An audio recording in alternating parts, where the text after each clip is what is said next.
എല്ലാവർക്കും നമസ്കാരം. ലൈബ്രറി കൗൺസിലിൻ്റെ പബ്ലിക് പ്ലാറ്റ്ഫോം ഉപയോഗിക്കുന്നതിന് നിങ്ങളെ സഹായിക്കാനായി തയ്യാറാക്കിയ വീഡിയോ സീരീസിലേക്ക് സ്വാഗതം.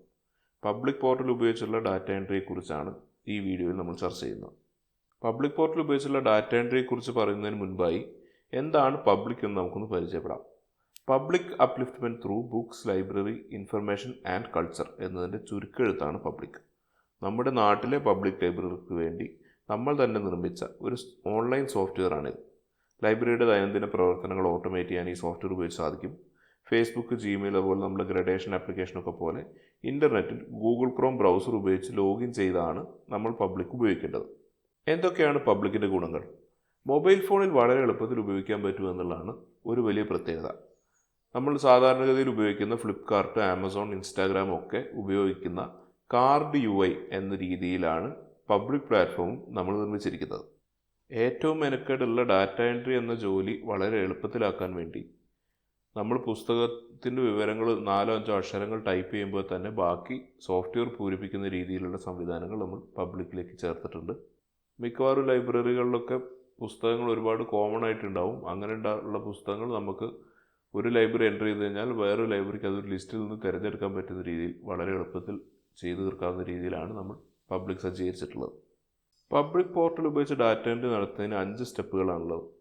നമ്മൾ ലോഗിൻ ചെയ്യുക, പുസ്തക വിഭാഗങ്ങൾ ഉണ്ടാക്കുക, ഡിജിറ്റൽ സ്റ്റോക്ക് രജിസ്റ്ററുകൾ ഉണ്ടാക്കുക, ഈ സ്റ്റോക്ക് രജിസ്റ്ററുകളുടെ ഡാറ്റ എൻട്രി ചെയ്യാനുള്ള ലിങ്ക് ഡാറ്റ എൻട്രി ഓപ്പറേറ്റർമാർക്ക് ഷെയർ ചെയ്യുക, പിന്നെ ഡാറ്റ എൻട്രി നടത്തുക. ഇങ്ങനെ 5 സ്റ്റെപ്പുകളായിട്ടാണ് നമ്മൾ ഡാറ്റ എൻട്രി പബ്ലിക് പോർട്ടൽ ഉപയോഗിച്ച് നടത്തുന്നത്. ഓരോ സ്റ്റെപ്പുകൾ നമുക്ക് വിശദമായിട്ട് കാണാം. പബ്ലിക് പോർട്ടലിലേക്ക് ലോഗിൻ ചെയ്യുന്നതിന് നമ്മുടെ മൊബൈലിലോ കമ്പ്യൂട്ടറിലോ ഉള്ള ബ്രൗസർ ഉപയോഗിച്ചാണ് നമ്മൾ പബ്ലിക് പോർട്ടലിലേക്ക് ലോഗിൻ ചെയ്യേണ്ടത്. ഗൂഗിൾ ക്രോം ബ്രൗസർ തന്നെ ഉപയോഗിക്കാൻ ശ്രദ്ധിക്കണം.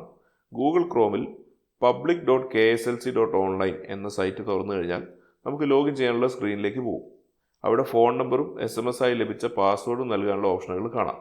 പാസ്വേഡ് SMS ആയി ലഭിച്ചിട്ടില്ല എങ്കിൽ താലൂക്ക് കൗൺസിലുമായിട്ട് ബന്ധപ്പെട്ട് കഴിഞ്ഞാൽ അവർ പാസ്വേഡ് SMS ആയിട്ട് അയച്ചു തരും. ഈ വിവരങ്ങൾ നൽകിയ ശേഷം ലോഗിൻ ക്ലിക്ക് ചെയ്താൽ നമ്മൾ പബ്ലിക്കിൻ്റെ പ്ലാറ്റ്ഫോമിലേക്ക് ലോഗിൻ ചെയ്യും. പുസ്തക വിഭാഗങ്ങൾ ഉണ്ടാക്കുന്നതാണ് അടുത്ത സ്റ്റെപ്പ്. എങ്ങനെയാണ് പുസ്തക വിഭാഗങ്ങൾ ഉണ്ടാക്കുക നോക്കാം. പബ്ലിക്കിലേക്ക് നമ്മൾ ലോഗിൻ ചെയ്ത് കഴിഞ്ഞാൽ നമ്മൾ നേരെ നമ്മുടെ ഹോം സ്ക്രീനിലേക്കാണ് എത്തുക. അതിൽ നിരവധി കാർഡുകൾ കാണാം. ഓരോ സെക്ഷനുകളായിട്ട് കാർഡുകളെ തിരിച്ചിട്ടുണ്ട്. അതിൽ ഡാറ്റ എൻട്രി എന്ന് എഴുതിയിരിക്കുന്ന ആദ്യത്തെ കാർഡ് ക്ലിക്ക് ചെയ്ത് കഴിഞ്ഞാൽ ഒരു സ്ക്രീനിലേക്ക് എത്തും. അതിൽ ഓപ്ഷൻസ് എന്ന ബട്ടണിൽ ക്ലിക്ക് ചെയ്യുക. അപ്പോൾ ഒരു മെനു തുറന്നു വരും. അതിൽ നിന്നും മാനേജ് കാറ്റഗറീസ് എന്ന ഓപ്ഷൻ തിരഞ്ഞെടുക്കുക. അപ്പോൾ പുസ്തക വിഭാഗങ്ങളുടെ സെക്ഷനിലേക്ക് നമ്മൾ പോകും. ഇതിൽ ന്യൂ കാറ്റഗറി ഓപ്ഷൻസ് കാണാം. ആ ബട്ടണിൽ ക്ലിക്ക് ചെയ്താൽ പുതിയൊരു കാറ്റഗറി ചേർക്കാനുള്ള സ്ക്രീൻ തുറന്നു വരും. അതിൽ പുസ്തക വിഭാഗത്തിൻ്റെ പേര് ചോദിച്ചിട്ടുണ്ടാവും, പുസ്തക വിഭാഗത്തിൻ്റെ കോഡും ചോദിച്ചിട്ടുണ്ടാവും. ഈ പേര് നമുക്ക് വിഭാഗത്തിൻ്റെ പേര് കൊടുക്കാം. നോവൽ എന്നോ, സ്റ്റോറീസ് എന്നോ, ചിൽഡ്രൻസ് ലിറ്ററേച്ചർ എന്നോ ഒക്കെ നമുക്ക് കൊടുക്കാം. ലൈബ്രറി നിലവിൽ എന്തെങ്കിലും കോഡുകൾ ഉപയോഗിക്കുന്നുണ്ടെങ്കിൽ അത് നമുക്ക് കോഡ് എന്ന കോളത്തിൽ കൊടുക്കാം. ചിലർ നോവലിന് N എന്ന് കൊടുക്കാറുണ്ട്, ചിലർ 814.13 എന്ന് കൊടുക്കാറുണ്ട്. അങ്ങനെ ഏത് കോഡാണോ ലൈബ്രറി ഉപയോഗിക്കുന്നത് അത് തന്നെ നമുക്ക് അവിടെ കൊടുക്കാം. ഈ പേരും കോഡും കൊടുത്ത ശേഷം ആഡ് ബട്ടണിൽ ക്ലിക്ക് ചെയ്ത് കഴിഞ്ഞാൽ ഒരു പുസ്തക വിഭാഗം ആഡ് ആയതായിട്ട് നമുക്ക് അവിടെ കാണാം. ഇതുപോലെ എത്ര പുസ്തക വിഭാഗങ്ങൾ വേണമെങ്കിലും നമുക്ക് ചേർക്കാവുന്നതാണ്. ഓരോ ലൈബ്രറിക്കും ഈ ലിസ്റ്റ് വ്യത്യസ്തമായിരിക്കും. അതുകൊണ്ട് തന്നെ ഓരോ ലൈബ്രറിയും ചേർക്കുന്ന പുസ്തക വിഭാഗങ്ങളായിരിക്കും അവരുടെ ഡാറ്റ എൻട്രി ചെയ്യുമ്പോൾ അവർ കാണുന്നത്. വിഭാഗങ്ങൾ ചേർത്ത് കഴിഞ്ഞാൽ നമ്മൾ പുസ്തക രജിസ്റ്ററുകളാണ് അടുത്ത് ഉണ്ടാക്കേണ്ടത്. അതിന് നേരത്തെ പറഞ്ഞ പോലെ തന്നെ ലോഗിൻ ചെയ്ത് ഡാറ്റ എൻട്രി കാർഡ് ക്ലിക്ക് ചെയ്ത് മേലെ ന്യൂ രജിസ്റ്റർ എന്ന് പറഞ്ഞൊരു ബട്ടൺ കാണാം. ഈ ബട്ടണിൽ ക്ലിക്ക് ചെയ്ത് കഴിഞ്ഞാൽ പുതിയ രജിസ്റ്റർ ഉണ്ടാക്കാനുള്ള സ്ക്രീൻ വരും. അതിൽ രജിസ്റ്റർ ടൈപ്പ് എന്നതിൽ ബുക്ക് രജിസ്റ്റർ എന്ന ഓപ്ഷൻ സെലക്ട് ചെയ്യുക. നമ്മുടെ രജിസ്റ്ററിൻ്റെ പേര് നൽകാനുള്ള ഓപ്ഷൻ കാണാം അടുത്ത കോളം. അതിൽ അന്നത്തെ തീയതിയും സമയവും വെച്ചിട്ടൊരു പേര് ഓൾറെഡി ഉണ്ടാക്കിയിട്ടുണ്ടാവും. അത് നമുക്ക് ഡിലീറ്റ് ചെയ്ത് കളഞ്ഞിട്ട് അവിടെ പുതിയ പേര് കൊടുക്കാവുന്നതാണ്. നമുക്ക് ഡാറ്റ എൻട്രി ഓപ്പറേറ്ററുടെ പേരോ അല്ലെങ്കിൽ വിഭാഗത്തിൻ്റെ പേരോ, ഒരു പുസ്തക വിഭാഗം മുഴുവൻ ഒരു രജിസ്റ്ററിലാണെന്നുണ്ടെങ്കിൽ ആ വിഭാഗത്തിൻ്റെ പേരോ ഒക്കെ നമുക്ക് അവിടെ കൊടുക്കാവുന്നതാണ്. ഈ വിവരങ്ങൾ നൽകിയ ശേഷം ആഡ് ക്ലിക്ക് ചെയ്താൽ പുതിയൊരു പുസ്തക രജിസ്റ്റർ ഉണ്ടതായി കാണാം. ഈ സ്ക്രീനിൽ സ്റ്റാറ്റസ് കോളം ഉണ്ട്, അത് പൂരിപ്പിക്കേണ്ടതില്ല. ഇനി ഈ രജിസ്റ്ററിൻ്റെ ലിങ്ക് നമ്മൾ ഡാറ്റ എൻട്രി ചെയ്യുന്നവർക്ക് ഷെയർ ചെയ്യണം. അതിന് ഇതേപോലെ തന്നെ ലോഗിൻ ചെയ്യുക, ഡാറ്റ എൻട്രി കാർഡ് ക്ലിക്ക് ചെയ്യുക, നമുക്ക് ഷെയർ ചെയ്യേണ്ട രജിസ്റ്ററിൻ്റെ കാർഡിൽ ക്ലിക്ക് ചെയ്യുക. ഇപ്പം മുകളിലൊരു ഷെയർ ബട്ടൺ കാണാം. അതിൽ ക്ലിക്ക് കഴിഞ്ഞാൽ ലിങ്ക് ടൈപ്പ് എന്ന ഓപ്ഷൻ കാണാം. ഇവിടെ ഡാറ്റ എൻട്രി ലിങ്ക് എന്ന് തിരഞ്ഞെടുക്കണം. നമുക്ക് ഗൂഗിൾ ഫോം പോലെ തന്നെ ഡാറ്റ എൻട്രി ചെയ്യാനുള്ള ലിങ്കും ഉണ്ട്, മാറ്റങ്ങൾ വരുത്താൻ വേണ്ടിയുള്ള ലിങ്കും ഉണ്ട്. നമുക്ക് ഡാറ്റ എൻട്രി ചെയ്യാനുള്ള ലിങ്കാണ് ഡാറ്റ എൻട്രി ഓപ്പറേറ്റർക്ക് കൊടുക്കേണ്ടത്. മാറ്റങ്ങൾ വരുത്താനുള്ള ലിങ്ക് ഡാറ്റ എൻട്രിക്ക് നേതൃത്വം നൽകുന്ന ആൾക്കാർക്ക് മാത്രമേ ഉപയോഗിക്കാൻ പാടുള്ളൂ. അപ്പോൾ ഡാറ്റ എൻട്രി ലിങ്ക് തിരഞ്ഞെടുക്കുക, കോപ്പി ബട്ടൺ ക്ലിക്ക് ചെയ്ത് കഴിഞ്ഞാൽ നമ്മൾ ഗൂഗിൾ ഫോം കൊടുക്കുന്ന പോലെ തന്നെ വാട്സപ്പിലോ ഇമെയിലിലോ പേസ്റ്റ് ചെയ്ത് നമുക്ക് അയക്കാൻ പറ്റും. ഇനി എങ്ങനെയാണ് പബ്ലിക് പോർട്ടലിൽ പുസ്തകങ്ങളുടെ ഡാറ്റ എൻട്രി ചെയ്യുന്നതെന്ന് നോക്കാം. പുസ്തകങ്ങളുടെ ഡാറ്റ എൻട്രി ചെയ്യാൻ നമ്മളൊരു രജിസ്റ്റർ തുറന്ന ശേഷം ആ രജിസ്റ്ററിൻ്റെ മേലെ കാണുന്ന ന്യൂ എൻട്രി എന്ന ബട്ടണിൽ ക്ലിക്ക് കഴിഞ്ഞാൽ നമുക്കൊരു പുതിയ പുസ്തകം ഈ രജിസ്റ്ററിലേക്ക് ചേർക്കാനുള്ള സ്ക്രീൻ തുറന്നു വരും. ഇതേപോലെയാണ് ആ സ്ക്രീൻ ഉണ്ടാവുക. ഈ സ്ക്രീനിൽ നമുക്ക് ഗൂഗിൾ ഫോമിലൊക്കെ ഉള്ള പോലെ തന്നെയുള്ള കോളങ്ങൾ നമുക്ക് കാണാം, ഓരോ വിവരങ്ങളും ചേർക്കാൻ വേണ്ടിയിട്ടുള്ള. ഇത് ഓരോന്നും എന്താണെന്നുള്ളത് നമുക്ക് വിശദമായിട്ട് കാണാം. ഇതിൽ ആദ്യത്തെ കോളം ഓഥറാണ്, രചയിതാവിൻ്റെ പേര്. നമ്മൾ ടൈപ്പ് ചെയ്ത് തുടങ്ങുമ്പോൾ തന്നെ എഴുത്തുകാരുടെ പേരുകൾ ഒരു ലിസ്റ്റിൽ കാണിച്ചു കൊടുക്കും. നമ്മൾ ഓരോ അക്ഷരങ്ങൾ ടൈപ്പ് ചെയ്യുന്നതിനനുസരിച്ച് ഈ ലിസ്റ്റ് കൂടുതൽ കൂടുതൽ കൃത്യമായിക്കൊണ്ടിരിക്കും. അപ്പോൾ ഒരു എഴുത്തുകാരൻ്റെ പേര് മുഴുവൻ ടൈപ്പ് ചെയ്യുന്നതിന് മുൻപേ തന്നെ നമുക്ക് ഈ ലിസ്റ്റിൽ നിന്ന് തിരഞ്ഞെടുക്കാൻ സാധിക്കും. ഇനി നമ്മൾ എൻ്റർ ചെയ്യുന്ന രചയിതാവിൻ്റെ പേര് ഈ ലിസ്റ്റിൽ ഇല്ലാത്തതാണെങ്കിൽ നമുക്കത് മുഴുവൻ ടൈപ്പ് ചെയ്യുകയും ചെയ്യാം. അങ്ങനെ പുതിയൊരു പേര് ഒരു ലൈബ്രറി ചേർത്താൽ അത് മറ്റുള്ളവർക്ക് കൂടി ലഭ്യമാവുന്ന രീതിയിലാണ് പബ്ലിക് പോർട്ടൽ നമ്മൾ സജ്ജീകരിച്ചിരിക്കുന്നത്. അടുത്ത കോളം ടൈറ്റിലാണ്, പുസ്തകത്തിൻ്റെ പേര്. ഇവിടെ പുസ്തകത്തിൻ്റെ പേര് ടൈപ്പ് ചെയ്ത് തുടങ്ങുമ്പോൾ തന്നെ നേരത്തെ നമ്മൾ തിരഞ്ഞെടുത്ത എഴുത്തുകാരൻ്റെ പുസ്തകങ്ങളുടെ ലിസ്റ്റ് നമുക്കിവിടെ കാണാൻ കഴിയും. ഇതിൽ നിന്ന് നമുക്ക് തിരഞ്ഞെടുക്കാവുന്നതാണ്. ഇനി ഈ ലിസ്റ്റിൽ ഇല്ലാത്ത പുസ്തകമാണെന്നുണ്ടെങ്കിൽ നമുക്കത് മുഴുവൻ ടൈപ്പ് ചെയ്ത് കഴിഞ്ഞാൽ മറ്റ് ലൈബ്രറികൾ കൂടി അത് ലഭ്യമാകുന്ന രീതിയിലേക്ക് പബ്ലിക് പോർട്ടലിലേക്ക് ആ വിവരം കൂടെ ആഡ് ചെയ്യപ്പെടും. അടുത്ത ഓപ്ഷൻ കാറ്റഗറിയാണ്. ഇവിടെ പുസ്തക വിഭാഗമാണ് തിരഞ്ഞെടുക്കേണ്ടത്. നമ്മൾ നേരത്തെ ചേർത്ത കാറ്റഗറികളുടെ ഒരു ലിസ്റ്റ് നമുക്കിവിടെ കാണാം. ഇതിൽ നിന്നും നമുക്ക് തിരഞ്ഞെടുക്കാവുന്നതാണ്. ഓരോ ലൈബ്രറിക്ക് ഈ ലിസ്റ്റ് വ്യത്യസ്തമായിരിക്കും. അടുത്തത് സ്റ്റോക്ക് നമ്പറാണ്. പുസ്തകത്തിൻ്റെ സ്റ്റോക്ക് നമ്പർ സാധാരണയായി 1 മുതൽ തുടർച്ചയായിട്ട് എഴുതുകയാണ് ചെയ്യാറ്. ഈ ജോലി എളുപ്പമാക്കുന്നതിന് വേണ്ടിയിട്ട് ഏറ്റവും അവസാനം ചേർത്ത ഏറ്റവും വലിയ സ്റ്റോക്ക് നമ്പറിൻ്റെ കൂടെ 1 കൂട്ടിയിട്ട് ഓട്ടോമാറ്റിക്കലി അത് അവിടെ ഫില്ല് ചെയ്ത് വെച്ചിട്ടുണ്ടാവും. നമുക്കതിൽ മാറ്റങ്ങൾ വരുത്താവുന്നതുമാണ്. അടുത്തത് കോൾ നമ്പറാണ്, അല്ലെങ്കിൽ കാറ്റലോഗ് നമ്പർ. ഇവിടെ പുസ്തകങ്ങളുടെ വിഭാഗം അനുസരിച്ചുള്ള ക്രമ നമ്പറാണ് കൊടുക്കേണ്ടത്. ലൈബ്രറി ഉപയോഗിക്കുന്ന കാറ്റലോഗ് നമ്പർ ചേർത്താൽ മതി. ഏത് തരത്തിൽ കാറ്റലോഗ് നമ്പർ ചേർത്താലും പുസ്തകം ഓൺലൈനായി തിരഞ്ഞ് കണ്ടുപിടിക്കാൻ ബുദ്ധിമുട്ടുണ്ടാവില്ല. DDC കോഡ് തന്നെ ഉപയോഗിക്കണം എന്നൊന്നുമില്ല. നമ്മുടെ ലൈബ്രറിയിൽ ഏത് തരം കാറ്റലോഗിംഗ് നമ്പറാണോ ഉപയോഗിക്കുന്നത് അത് നമുക്ക് ഇവിടെ കൊടുക്കാം. അടുത്ത കോളം പ്രസാധകരുടെ പേരാണ്. ഇവിടെ ടൈപ്പ് ചെയ്ത് തുടങ്ങുമ്പോൾ മുൻപ് ചേർത്ത പ്രസാധകരുടെ പേരുകൾ കാണിക്കും. നമുക്ക് ഈ ലിസ്റ്റിൽ നിന്ന് തിരഞ്ഞെടുക്കാവുന്നതാണ്. ഒരു പ്രസാധകരുടെ പുസ്തകം നമ്മൾ ഓൾറെഡി ചേർത്തിട്ടുണ്ടെങ്കിൽ വീണ്ടും അതേ പ്രസാധകരുടെ പുസ്തകം ചേർക്കുമ്പോൾ നമ്മൾ അത് മുഴുവൻ ടൈപ്പ് ചെയ്യേണ്ടത് നമുക്ക് ഈ ലിസ്റ്റിൽ നിന്നും തിരഞ്ഞെടുക്കാൻ പറ്റും. അടുത്ത കോളം ലാംഗ്വേജ് ആണ്. പുസ്തകം ഏത് ഭാഷയിലാണ് എന്നുള്ളത് നമുക്കിവിടെ തിരഞ്ഞെടുക്കാം.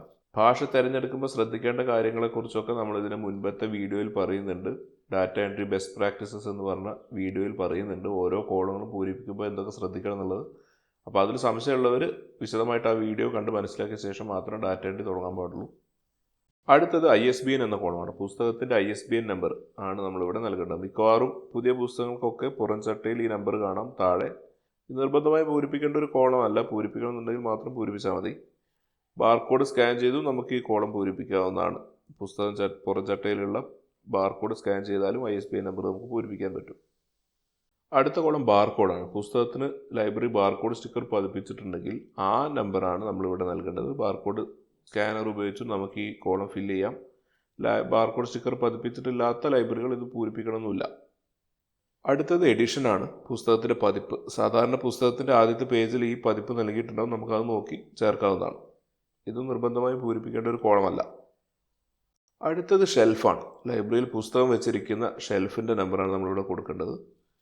ഷെൽഫിൽ നമുക്ക് ഒന്നിൽ കൂടുതൽ റാക്കുകൾ ഉണ്ടെങ്കിൽ അതിൻ്റെ നമ്പർ അങ്ങനെ കൃത്യമായി കൊടുക്കാവുന്നതാണ്. അപ്പോൾ A എന്ന ഷെൽഫിൽ 1, 2, 3 റാക്കുകൾ ഉണ്ടെങ്കിൽ A1, A2, A3 എന്ന് നമുക്ക് നമ്പർ കൊടുക്കാവുന്നതാണ്. ഈ വിവരം ലഭ്യമാണെങ്കിൽ ചേർക്കുന്നത് വളരെ നന്നായിരിക്കും. കാരണം ഒരാൾ വന്ന് പുസ്തകം ചോദിക്കുമ്പോൾ നമുക്ക് കൃത്യമായിട്ട് ഇന്ന ഷെൽഫിലുണ്ട് എന്ന് പറഞ്ഞു കൊടുക്കാൻ പറ്റും. അടുത്തത് പുസ്തക തരമാണ്. പുസ്തകം സാധാരണ പുസ്തകമാണോ, റെഫറൻസ് പുസ്തകമാണോ, E-book ആണോ, CD ആണോ എന്നൊക്കെ നമുക്കിവിടെ തിരഞ്ഞെടുക്കാൻ പറ്റും. ഈ കോളങ്ങൾ പൂരിപ്പിക്കുന്നതിനെ കുറിച്ച് വളരെ വിശദമായി മുൻപത്തെ ഡാറ്റ എൻട്രി ബെസ്റ്റ് പ്രാക്ടീസസ് എന്ന വീഡിയോയിൽ വിശദമായി പറയുന്നുണ്ട്. അത് കണ്ടതിന് ശേഷം മാത്രം ഡാറ്റ എൻട്രി തുടങ്ങാം. അങ്ങനെയാണെങ്കിൽ പിന്നീട് വരുന്ന തെറ്റുകൾ നമുക്കൊരു പരിധിവരെ ഇല്ലാതാക്കാൻ കഴിയും. അടുത്തത് പുസ്തകത്തിൻ്റെ പ്രൈസാണ്, പുസ്തകത്തിൻ്റെ വില. ഇത് നിർബന്ധമായും പൂരിപ്പിക്കേണ്ട ഒരു കോളമാണ്. അപ്പോൾ ഈ കോളം പൂരിപ്പിക്കുമ്പോൾ ഒരു ഗുണം എന്താണെന്ന് വെച്ച് കഴിഞ്ഞാൽ നമുക്ക് ഗ്രഡേഷനൊക്കെ വേണ്ടി പുസ്തകത്തിൻ്റെ വില എത്ര, ലൈബ്രറിയിലുള്ള മൊത്തം പുസ്തകങ്ങളുടെ വില എത്ര എന്നുള്ളതൊക്കെ നമുക്ക് ഓട്ടോമാറ്റിക്കലി കണ്ടുപിടിക്കാൻ ഈ വിവരങ്ങൾ നൽകുന്നതോടുകൂടി സാധിക്കും. ഗ്രഡേഷൻ ആപ്ലിക്കേഷനൊക്കെ വളരെ എളുപ്പത്തിൽ നമുക്ക് ചെയ്യാൻ പറ്റും. അടുത്ത കോളം DDC കോഡാണ്. ചില ലൈബ്രറികൾ അവർ പുസ്തകം വിതരണം ചെയ്യാനും ഷെൽഫിൽ അടുക്കി വെക്കാനും ഉപയോഗിക്കുന്ന നമ്പറിന് പുറമെ DDC കോഡും കൂടി ഉപയോഗിക്കുന്നതായി കണ്ടിട്ടുണ്ട്. നിങ്ങൾക്ക് വേണമെങ്കിൽ അത് ഉപയോഗിക്കാം. അത് എല്ലാവരും ചെയ്യണമെന്ന് ഒരു നിർബന്ധവുമില്ല. ചെയ്യുന്നവർക്ക് ഈ കോളത്തിൽ പുസ്തകത്തിന് DDC കോഡ് പൂരിപ്പിക്കാവുന്നതാണ്. ഇനിയുള്ള കോളങ്ങളൊക്കെ എക്സ്ട്രാ ഫീൽഡ്സ് എന്ന ബട്ടണിൽ ക്ലിക്ക് ചെയ്ത ശേഷം മാത്രമേ കാണാൻ പറ്റുള്ളൂ. അതിൽ ആദ്യത്തേത് സോഴ്സാണ്. എവിടെ നിന്നുമാണ് പുസ്തകങ്ങൾ ലഭിച്ചത് എന്നാണ് ഇതിൻ്റെ അർത്ഥം. ഇവിടെ പുസ്തകം വാങ്ങിയത് എവിടെ നിന്നാണ് എന്നുള്ളത് നമുക്കിവിടെ കൊടുക്കാം. അടുത്ത extra field column purchase date ആണ്.